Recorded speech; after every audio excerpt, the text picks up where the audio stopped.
Hey, it's Claude Johnson here from Guitar Control, and I hope you're doing great today. So I want to talk about jazz guitar, and jazz is the most theoretical of all the styles as far as rock, blues, or whatever. So it's good to get a little bit into the theory. So don't be scared. It's all easy stuff once you understand it. So everything in music is really based off the major scale, or most of it anyway. So key of C is great to start because there's no sharps, no flats. So if you take the major scale,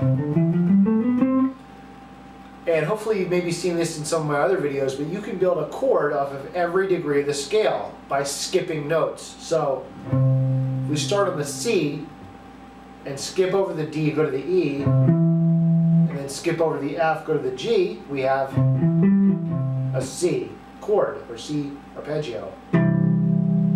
So if we build a note from every, if we build a chord from every degree of the scale, we'll get a certain pattern, C major, D minor, E minor, and so on. Now we can do the same thing in jazz by stacking 4-note chords. So instead of a triad of just C, E, G, we'll go one note farther. Okay, C, E, G, B. Now we have a C major 7, which you could of course voice like this, the open position, which is basically a C chord, but I'm going to lift off. Okay, so that C goes down to the major 7th. But typically when we're playing jazz, we don't use open position that much. You might play something like this, or this. So these are good voicings to know. Let me go over these. Now, I don't know if a lot of jazz guys use their thumb. I find it very easy and useful. So C major 7, my thumb is on the 8th fret, low E string.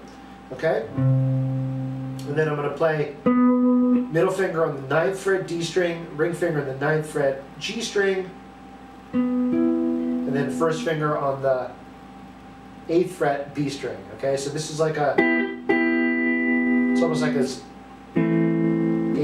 minor shape here with a bass note. And that's kind of an interesting theoretical tidbit, is that a major 7 chord actually is a minor triad with a different note in the bass. Okay, so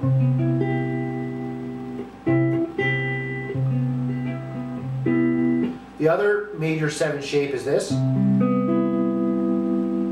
So I've got first finger on the 3rd fret of the A string, middle finger on the 5th fret of the D string, or sorry, ring finger, okay? Middle finger on the 4th fret of the G string, and then pinky on the 5th fret of the B string. And you can check the video link for the tabs on this. Alright, so now this one, if I wanted to make a minor, I would just flatten this out. Okay? Same thing with here, this one. If I wanted to make this minor, you might know this from your bar, it's kind of like your standard bar chord, but it's just in the middle 4. A little more precise. So anyway, what I was saying, if you build a chord off every degree, you're going to get C major, D minor, E minor, sorry, C major 7, D minor 7, E minor 7, F major 7, you can go up here, G dominant 7, and this one is just like the major shape but no middle finger, A minor 7, and B minor 7 flat 5. Back to the C. So it's good to know some basic voicings, you know, major, minor, minor 7 flat 5.